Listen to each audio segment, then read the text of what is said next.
清萊最勁嘅3大景點：白廟、南廟、黑廟。我諗好多人都唔知道，黑廟其實唔係廟，而係一個藝術館。而我認為呢度先係最值得大家慢慢咁樣去欣賞嘅。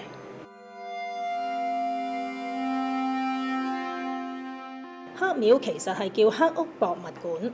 點解大家會嗌佢做廟呢？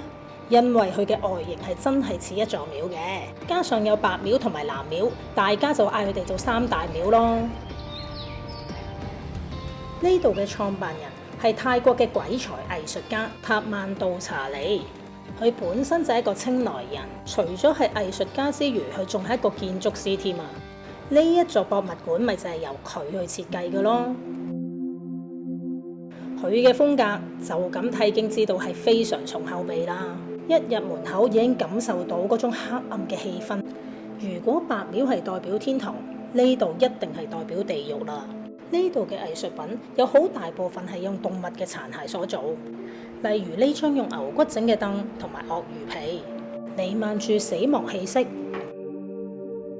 點解要搞到咁陰陰沉沉呢？杜查利連自己嘅自畫像都係咁陰沉㗎，因為佢好熱衷探索宗教、地獄、生死嘅題材，將佢自己對生死嘅觀念同埋宗教作一個自家嘅演繹。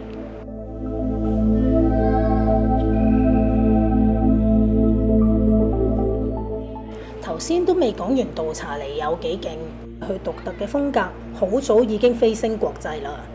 因為佢嘅關係，亦都多咗外國人去關注泰國嘅藝術家。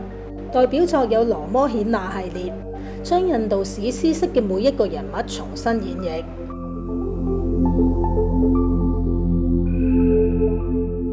我哋啱啱睇完主殿嘅部分，而家就行去室外睇另外一啲展館啦。博物館嘅佔地其實係非常之大㗎，除咗主殿之外，大大小小有成40個展館㗎。所以大家嚟黑屋嘅時候，要預備多少少嘅時間嚟睇。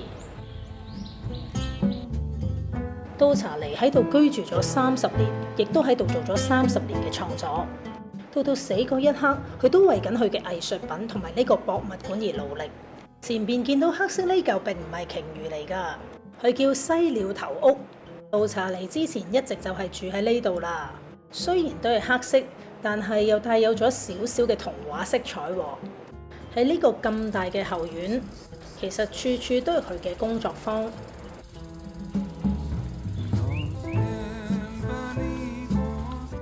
呢個展館展示嘅係皮繪，即係喺動物皮上邊畫畫，靈感都係嚟自一啲神話同埋地獄嘅題材。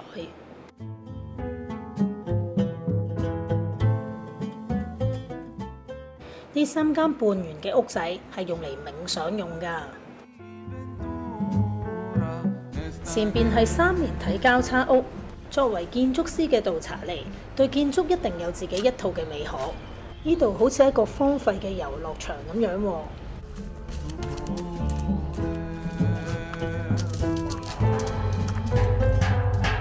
木雕亦係杜查利最中意嘅作品。佢創作咗一個獨門嘅雕刻秘技，基本上應該唔係常人可以做到㗎。就係用特製嘅圓珠筆喺木上邊雕出百萬條線條。呢種咁嘅做法係非常之傷視力㗎，連醫生都叫佢唔好亂嚟。睇完真嘅藝術品，就有啲仿製嘅藝術品嘅 souvenir 嘅。咦？呢個咪就係杜查利嘅 figure 公仔，仲有保溫杯，有啲 postcard 㗎啦。啲 poster 都幾靚喎，仲有杜查利嘅手印，咁嘅非賣品啦。